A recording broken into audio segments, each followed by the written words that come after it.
नमस्कार, स्वागत है हमारे खास पेशकश में। मैं हूं आपके साथ राजश्री थवाई।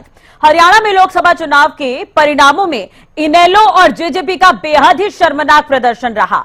लोकसभा चुनाव में ऐसे खराब प्रदर्शन के बाद सवाल अब हरियाणा विधानसभा को लेकर उठने लगे हैं। आखिर ये पार्टियां विधानसभा के चुनाव में कैसा प्रदर्शन करेंगी?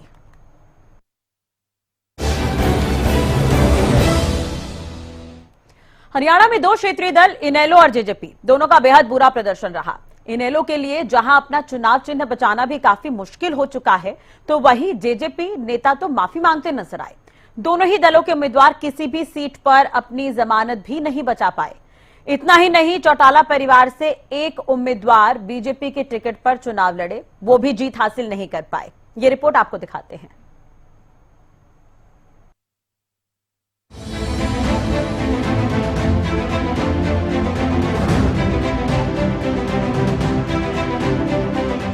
इनेलो जेजेपी का शर्मनाक प्रदर्शन। दोनों पार्टियों को मिली बहुत बुरी हार। किसी भी सीट पर नहीं बची जमानत। अभय चौटाला भी नहीं बचा पाए जमानत। नैना सुनैना की भी जमानत जब्त। हरियाणा में लोकसभा चुनाव के परिणाम सामने आए तो सभी दलों के दावों की पोल भी खुल गई। जो क्षेत्रीय दल परिवर्तन और बेहतर प्रदर्शन का दम भर रहे थे, वो न 3 में निकले न 13 में, क्योंकि इनेलो और जेजेपी की जो दुर्गति इस चुनाव में हुई, उससे इन दोनों दलों के आने वाले विधानसभा चुनाव में काफी मुश्किलें होने वाली है। इनेलो के लिए जो कहा जाता रहा है कि एक थी इनेलो, वो सच सा होता नजर आ रहा है। तो वहीं करीब 4.5 साल तक सरकार में रहने वाली जेजेपी के लिए भी वैसी ही स्थिति बनती नजर आ रही है, क्योंकि पहले जहां चुनाव प्रचार के दौरान जेजेपी नेताओं को लोगों के विरोध का सामना करना पड़ा, तो वहीं जेजेपी एक भी सीट पर जमानत तक नहीं बचा पाई। जेजेपी और इनेलो दोनों ही पार्टियों के बड़े उम्मीदवार, चाहे अभय चौटाला है या नैना चौटाला या सुनैना चौटाला, किसी की भी जमानत नहीं बच पाई।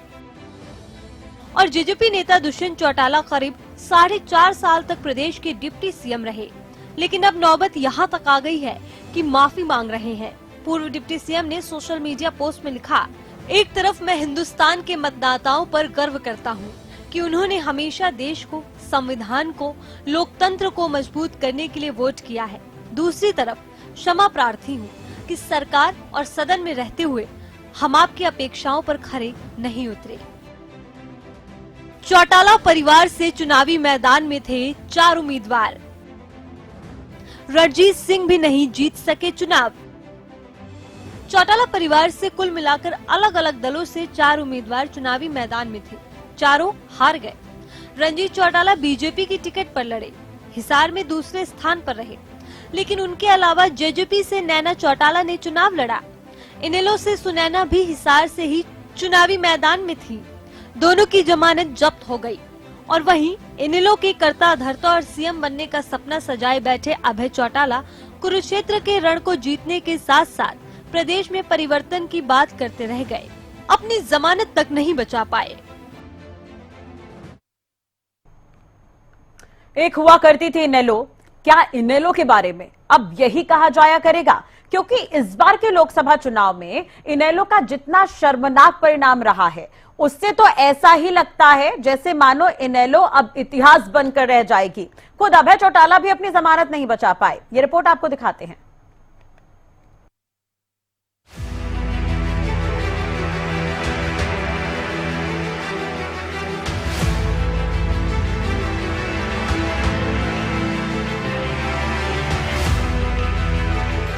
एक वक्त हुआ करता था जब हरियाणा की सियासत में इनेलो की तूती बोलती थी, लेकिन अब ऐसा लगता है कि वही इनेलो इतिहास बनकर रह जाएगी, क्योंकि पिछले लोकसभा चुनाव और विधानसभा चुनाव के साथ साथ इस बार के लोकसभा चुनाव में भी जितना शर्मनाक प्रदर्शन इनेलो को देखने को मिल रहा है, उससे तो ऐसा ही लगता है कि पार्टी अपना चुनाव चिन्ह भी खो देगी। पार्टी जब से 2 फाड़ हुई है, तब से चुनावों में प्रदर्शन गिरता ही जा रहा है। इस बार तो इनेलो के बाकी उम्मीदवारों की ही नहीं, बल्कि परिवार के 2 सदस्य अलग अलग सीटों से चुनाव लड़े। सभी की जमानत जब्त हो गई। खुद अभय चौटाला भी अपनी जमानत नहीं बचा पाए। सभी 10 सीटों का हाल आपको बताते हैं। सबसे पहले बात करते हैं कुरुक्षेत्र सीट की। सबसे पहले बात करते हैं कुरुक्षेत्र सीट की। यहाँ से खुद अभय चौटाला चुनावी मैदान में उतरे। इनेलो का इतना शर्मनाक प्रदर्शन कुरुक्षेत्र में देखने को मिला कि कुल 78,708 वोट ही अभय चौटाला को मिले, यानी 6.53% वोट ही इनेलो को कुरुक्षेत्र में मिल पाए। तो वहीं परिवार की ही एक और सदस्य सुनैना चौटाला को इनेलो ने हिसार से चुनावी मैदान में उतारा। हिसार में वो भी चौथे स्थान पर रही। सुनैना को कुल 22,303 वोट मिले, यानी इनेलो को 1.9% वोट हिसार में मिले। उनकी जमानत जब्त हो गई। सिरसा इनेलो का गढ़ माना जाता रहा है, लेकिन यहाँ इनेलो उम्मीदवार संदीप वाल्मीकि 92,453 वोट ही ले पाए, अपनी जमानत तक नहीं बचा पाए।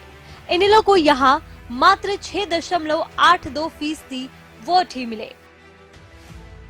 अंबाला में इनेलो उम्मीदवार गुरप्रीत सिंह चौथे स्थान पर रहे। इन्हें 8,986 वोट ही मिल पाए, यानी इनेलो को यहाँ भी 1.75% वोट ही मिल पाए। फरीदाबाद में भी पार्टी का शर्मनाक प्रदर्शन देखने को मिला। इनेलो उम्मीदवार सुनील तेवेतिया कुल 8,085 वोट के साथ चौथे स्थान पर रहे, यानी इनेलो को यहाँ तो 1% से भी कम 0.55% वोट ही मिले। इनेलो उम्मीदवार सुराब खान भी गुड़गांव में कोई खास कमाल नहीं कर पाए। ये 5वें स्थान पर रहे। इन्हें 4,917 वोट ही मिले, यानी पार्टी को गुरुग्राम में कुल 0.31% वोट ही मिला। सोनीपत से इनेलो उम्मीदवार अनूप सिंह भी अपनी जमानत नहीं बचा पाए। इन्हें कुल 11,523 वोट मिले, यानी पार्टी को यहाँ भी 1.03% वोट ही मिले।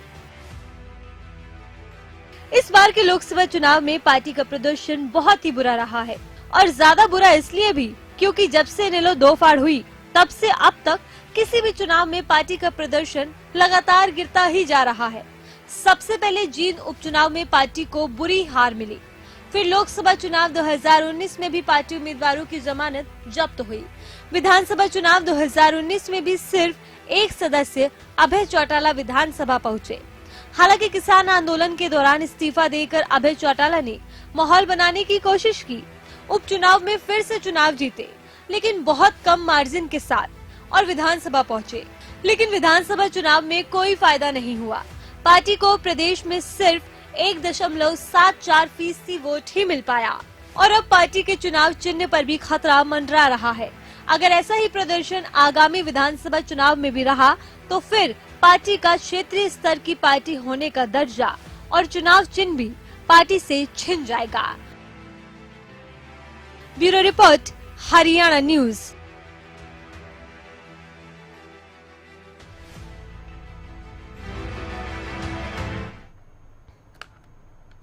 चलिए अब बात करते हैं 4.5 साल तक सत्ता का सुख भोगने वाली पार्टी जेजेपी की। जेजेपी ने सभी 10 सीटों पर अपने उम्मीदवार उतारे, लेकिन हर जगह जमानत जब्त हो गई। इस चुनाव में पार्टी की चौतरफा दुर्गति हुई है। सभी 10 सीटों पर जेजेपी उम्मीदवारों का हाल आपको बताते हैं इस रिपोर्ट के जरिए।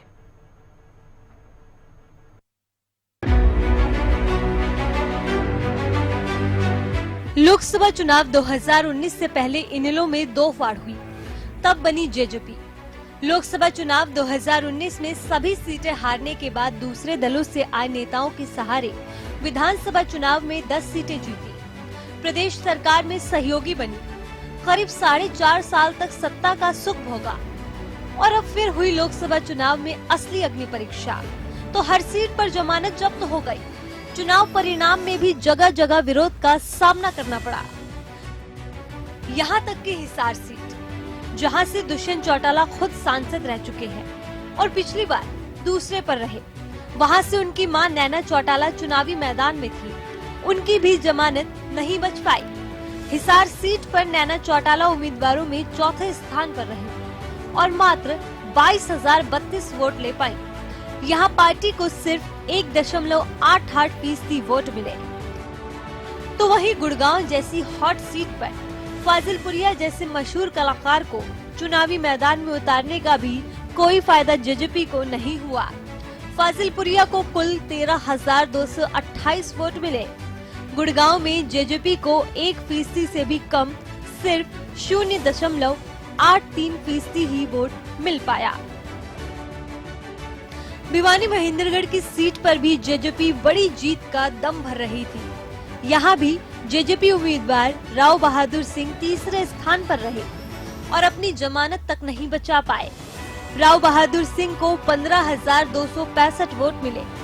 यहाँ जेजेपी को 1.29% वोट मिल पाया। सिरसा की सीट इनेलो और जेजेपी की घरेलू सीट मानी जाती है, लेकिन जेजेपी का यहाँ भी बुरा हाल हुआ। जेजेपी उम्मीदवार रमेश खटक चौथे स्थान पर रहे। कुल 20,080 वोट जेजेपी को सिरसा में मिले, यानी सिरसा में जेजेपी को कुल 1.48% ही वोट मिल पाए। रोहतक से जेजेपी उम्मीदवार रविंद्र चुनावी मैदान में थे। यहाँ जेजेपी को कुल 6,250 वोट मिले, जो कि कुल पड़े वोट का 0.5% वोट है। अंबाला में तो जेजेपी उम्मीदवार किरण पुनिया बीएसपी और आजाद समाज पार्टी से भी नीचे खिसक गई। यहाँ छठे स्थान पर उन्हें केवल 6,092 वोट मिले, यानी जेजेपी को यहाँ मात्र 0.45% ही वोट मिल पाए। फरीदाबाद में भी पार्टी उम्मीदवार नलीन हुड्डा 5वें स्थान पर रहे। यहाँ उन्हें सिर्फ 5,361 वोट ही मिले, यानी पार्टी को यहाँ भी 1% से कम महज 0.36% वोट ही मिल पाए। करनाल में भी विरोधियों की पीएचडी फाड़ने की बातें जेजेपी उम्मीदवार देवेंद्र कादियान करते रहे, लेकिन खुद की पीएचडी ही फटवा बैठे। कुल 11,467 वोट ही मिल पाए। यहाँ भी 1% से कम सिर्फ 0.85% वोट ही मिल पाए। कुरुक्षेत्र से पालाराम सैनी ने जेजेपी की टिकट पर चुनाव लड़ा, छठे स्थान पर रहे। सिर्फ 6,182 वोट ले पाए, यानी जेजेपी को यहाँ भी 1% से कम 0.51% ही वोट मिल पाया। सोनीपत में जेजेपी उम्मीदवार भूपेंद्र मलिक को सिर्फ 7,820 वोट मिले, यानी यहाँ भी 1% से कम महज 0.71% वोट ही जेजेपी के हिस्से में आए। जेजेपी और बीजेपी का गठबंधन जैसे ही टूटा, पार्टी के बुरे दिन शुरू हो गए थे और अब चुनाव परिणाम के नतीजों में इतनी बुरी हालत जेजेपी की हुई तो पार्टी नेताओं ने माफी मांगनी शुरू कर दी। पिछले विधानसभा चुनाव में अधिकतम दूसरे दलों से आए नेताओं के सहारे 10 सीटों पर जेजेपी को जीत मिल गई थी, लेकिन इस बार जब पार्टी पदाधिकारी और सिटिंग विधायक तक पार्टी छोड़ जा रहे हैं, तो आने वाले विधानसभा चुनाव में क्या होगा, ये देखना बेहद दिलचस्प रहेगा। Bureau report, Haryana news. तो लोकसभा चुनाव के परिणामों ने हरियाणा में दो पार्टियों के लिए खतरे की घंटी बजा दी है। ये खतरे की घंटी इनेलो के लिए भी है और जेजेपी के लिए भी, क्योंकि जो शर्मनाक प्रदर्शन इन दोनों पार्टियों का लोकसभा चुनाव में रहा है, वो अब इन दोनों पार्टियों के भविष्य को लेकर सवाल उठा रही हैं।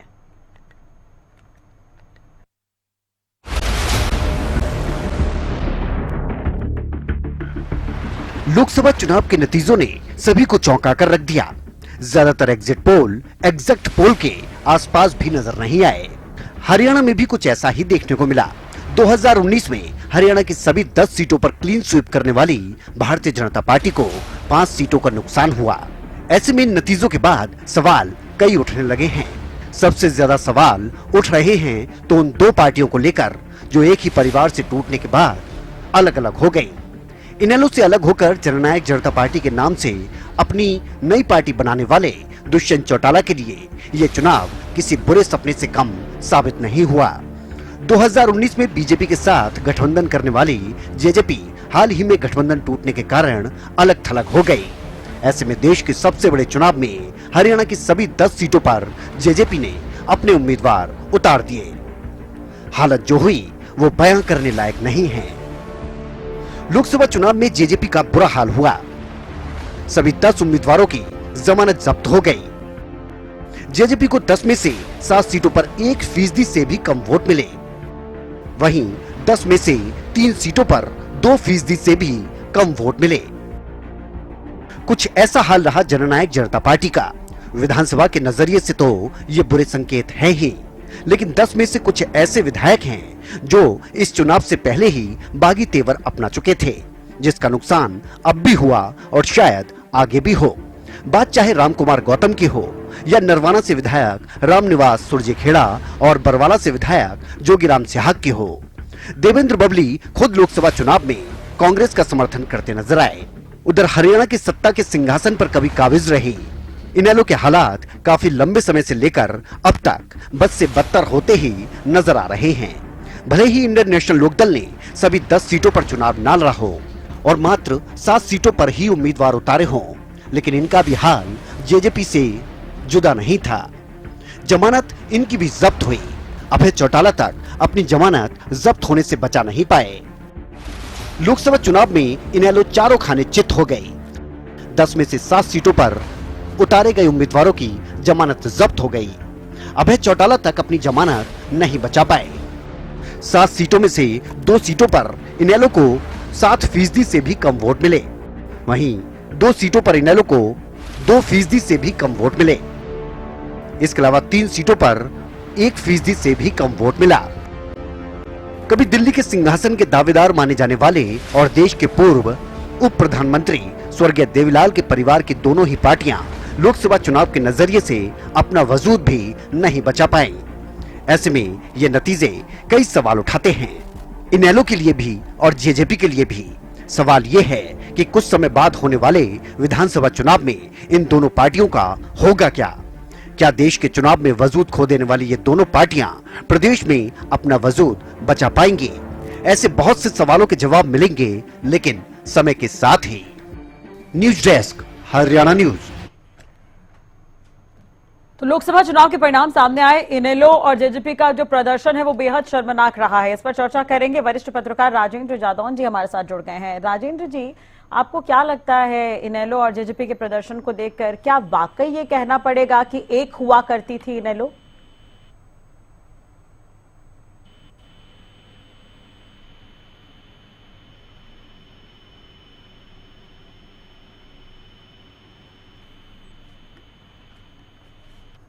राजेंद्र जी, आप तक मेरी आवाज पहुंच रही है?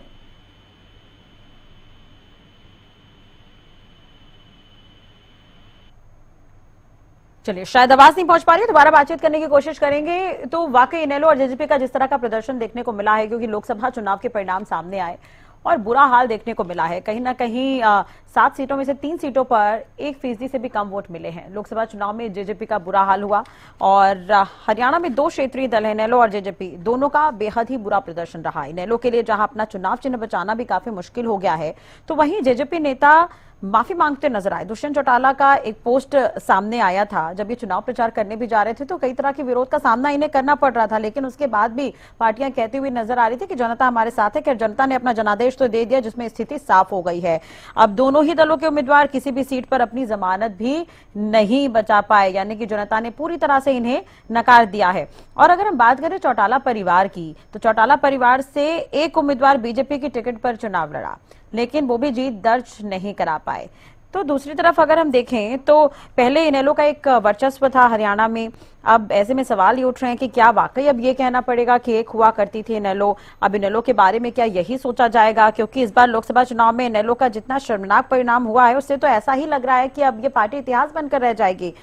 राजेंद्र जादौन जी दोबारा हमारे साथ जुड़ गए हैं।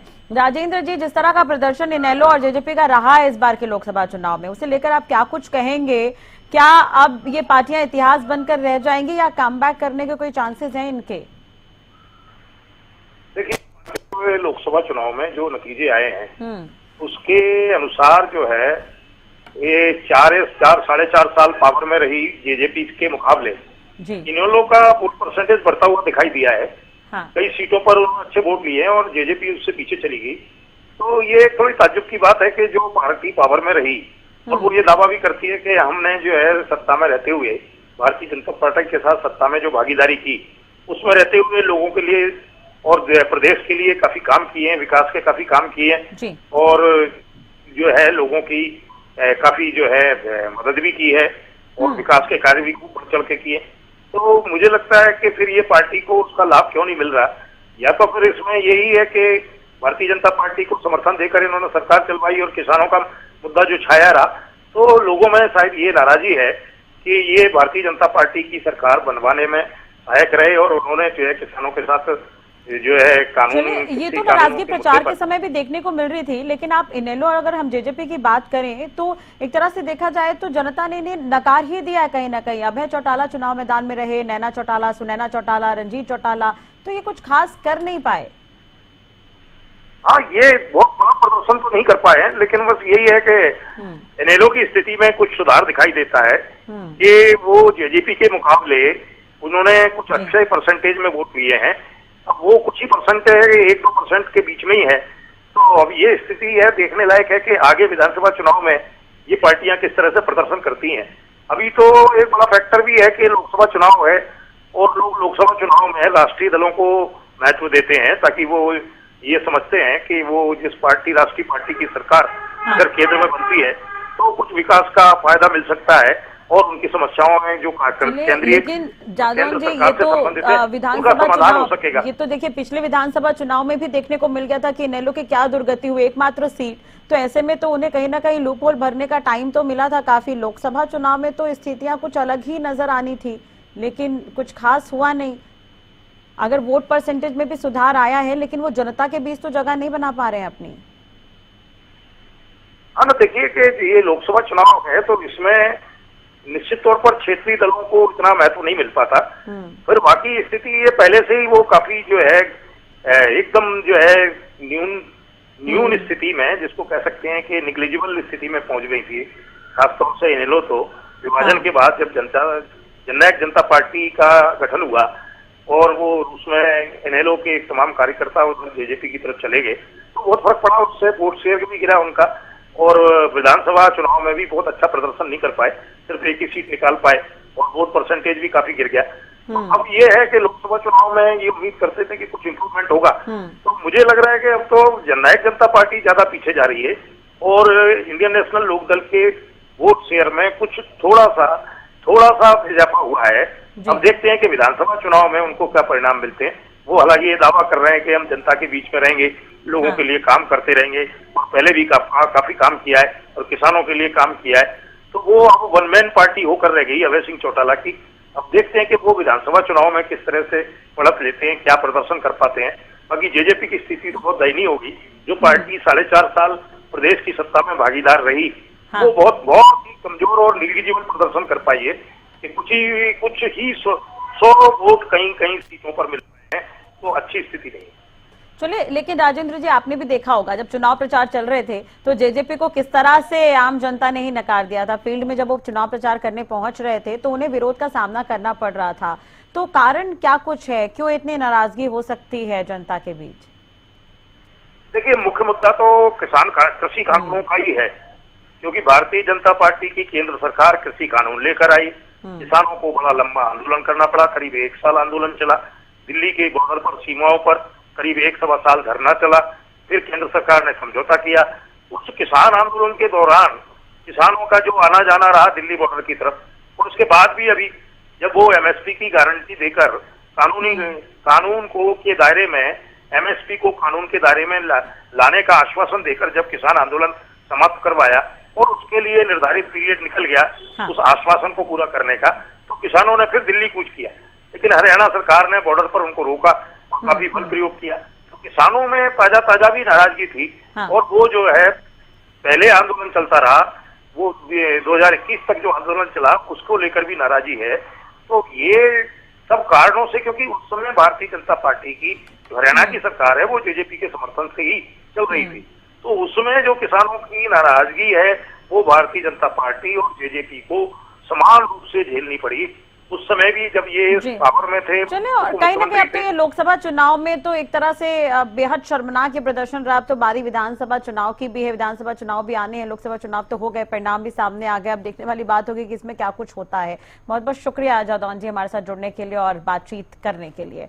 तो इनेलो और जेजेपी के प्रदर्शन को लेकर हम बात कर रहे थे और एक तरह से देखा जाए तो बेहद शर्मनाक ये प्रदर्शन रहा है। भविष्य पर सवाल उठ रहे हैं क्योंकि इनेलो का एक वक्त था, एक वर्चस्व रहा है, लेकिन वो इस बार के चुनाव में कुछ खास देखने को नहीं मिला। पिछले विधानसभा चुनाव में भी कुछ खास नहीं था, लेकिन अब आगामी विधानसभा चुनाव है, अब देखने वाली बात होगी उसमें क्या कुछ देखने को मिलेगा। फिलहाल हमारे खास पेशकश में इतना ही। खबरों के लिए आप देखते रहिए हरियाणा न्यूज।